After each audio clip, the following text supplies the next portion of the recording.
ابو قدامه یو تاریخي واقعه راته بیان کړه چې په ټول ژوند کې تا ته جالبه وي یوه داسې تاریخي واقعه راته بیان کړه ابو قدامه الشامي ورته وایي په ژوند کې ډېر واقعې راباندې راغلي خو یوه ډېره تاریخي واقعه چې هغه په ټول ژوند کې د هغې بل مثال ما نه دی لیدلی هغه دا وه چې رومیانو سره ماشومانو تاسو خبرې مه کوئ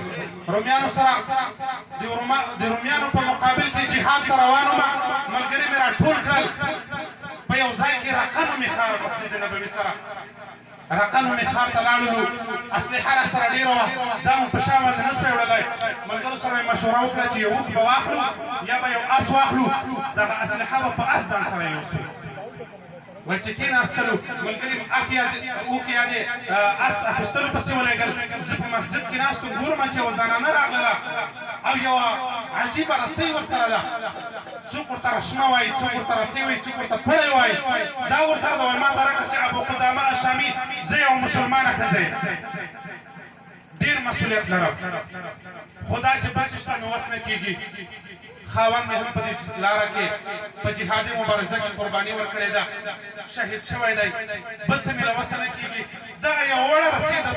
را سره ده دا در سره واخله او د اس یا د اوښ په واګې کې به یې واچوئ وایي دې رسۍ ته چې ما وکتلې چې دا رسۍ د ځناورو له ویښتانو نه وه جوړه اوس خو دا نوي شیان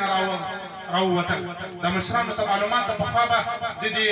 وزو یا د میږو له دې ویښتو نه دا پړي جوړېدل وایي چې دې پړي ته مې وکتلې دا پړی د انسان د ویښتو نه جوړ شوی دی وایي ما ورته وویل چې خورکۍ دا پړی خو د انسان د ویښتو نه جوړ دی وایي وویلې چې هو ابو قدامه په دې کلي کې د ما د ویښتانو پر هم ښایسته ویښتان د چا نه وه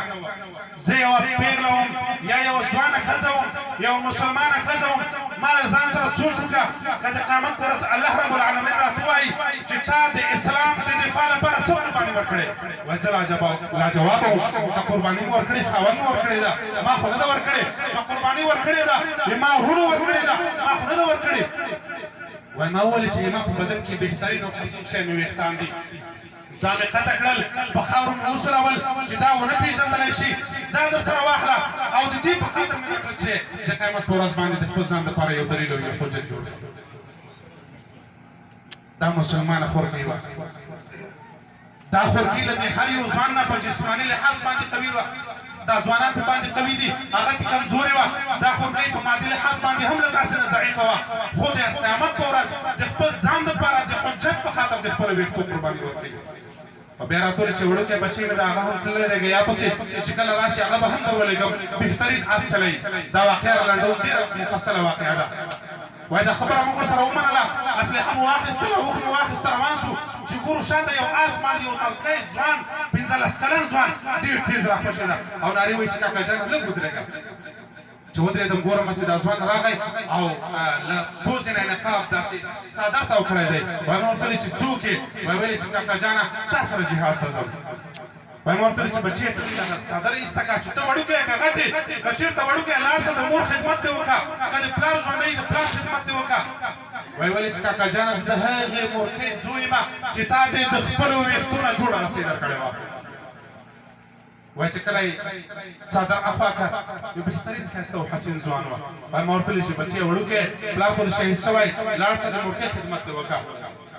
وایي ویلې چې نه کاکا جانه بهترینه سورلي کولی شم په اس باندې توره بهترینه چلولی شم ځوانان خو ډېر دي خو چې په چا کې احساس نه وي هغه تشې خبرې کوي نو هغه به څه کوي زه یو انتقامي ځوان یم د خپل پلار انتقام اخلم د خپلو ماماګانو انتقام اخلم خامخا جهاد ته درسره ځم وایي ورسره ومنله په لاره روان شو په یو ځای کې مونږ پړاو واچاوه او د ځوان به ډېر زیات خدمت کاوه وایي مونږ ټول روژه وو او د ځوان هم راته وویل چې زه د شپې عبادت کوم د ورځې روژه نیسم چې کېناستلو دا ځوان ډېر بهترین خدمت وکړه خو وایي ویلې کاکا جانه صرف د 15 شپږ دقیقو دپاره هغلته ویده کېږم اجازه راکړه وایي لاړې مې خواته ویده شو دا ځوان چې ګوري خوب ویني په خوب کې خاندي وایي چې راجګ سو ورته ویلې چې بچیه څه دې په خوب کې لیدل وایي ویلې کاکا جانه بهترین محافل مې لیدل ښایسته ښایسته محفلونه وه لوی لوی بلډینګونه وه خو چې ور روان شوم ګورم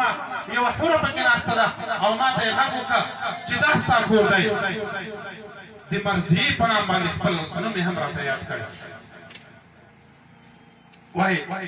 ما غوښتل چې ستړي مه سي ورسره وکړم راټولې چې اوس به لاس نه راوړې سبا ماسپښین به ستا او زما ملاقات وي صرف همدومره خوب یې وویل ابو قدامه الشامي فرمایي چې کله ما دا حالت ولیده زه پوه شوم چې دا بچی سبا شهید کېږي سبا د جګړې میدان راغی یوې خواته د کفر لښکر بلې خواته د اسلام لښکر جنګ ونښته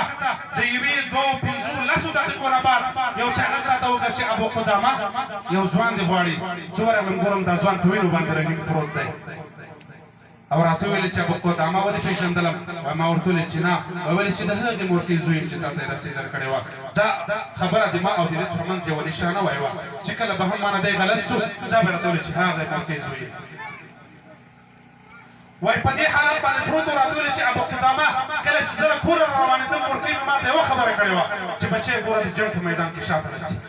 بې غیرتي ونه کړې مورکۍ ته به مې ورته ووایې چې زوی دې ستا توصیه په کامله توګه باندې عملي کړه له چا نه شاته سوی نه یم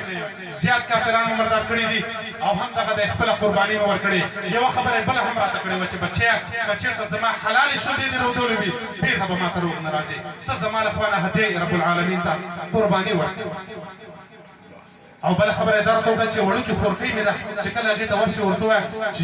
لالا دې په شهادت ورسېده او دومره ورته ووایه چې زما او ستا ملاقات به د قیامت په ورځ باندې وي ابو قدامه وایي دا ځوان په شهادت باندې ورسېده په همدې وخت کې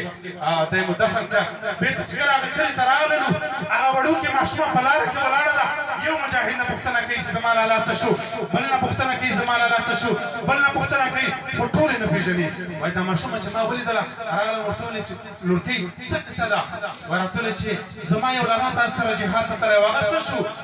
وایي ما ورته ویلې چې ورته مورکۍ ته دې غږ وکړه مورکۍ ته دې غږ وکړه وایي مورکۍ چې راغله ما ورته ویلې چې ستا بچي په کلي توګه باندې ستا توصیه عملي کړله قرباني یې ورکړله او تا به زیری در کوم وایي مورکۍ ویلې چې الحمدلله دې ته ایمان ویل کېږي مسلمانانو خپلې خبرې ختموم د جهاد ډګر ته د ټولو مسلمانانو مسؤلیت دی بیا هم یو ځل غږ کوم هغه خلک چې هغه تجاران دي هغه مجاهدینو ته روپۍ ورکوي باور وکړئ مجاهدین د خپل سنګري بوټان نه لري سرویس بوټان نه لري اسلحه نه لري اقتصادي حالت یې دومره ضعیف دی دومره ضعیف چې یو مجاهد یو بل چا ته ویلي و چې لس زره روپۍ راکړه د یو چا قرض راباندې دی هغه ورکړم او جهاد ته ځم الله رب العالمین دې موږ او تاسو ټولو کې د دین ولله راپورته کړي الله رب العالمین دې دغه ټول ځوانان چې هغه د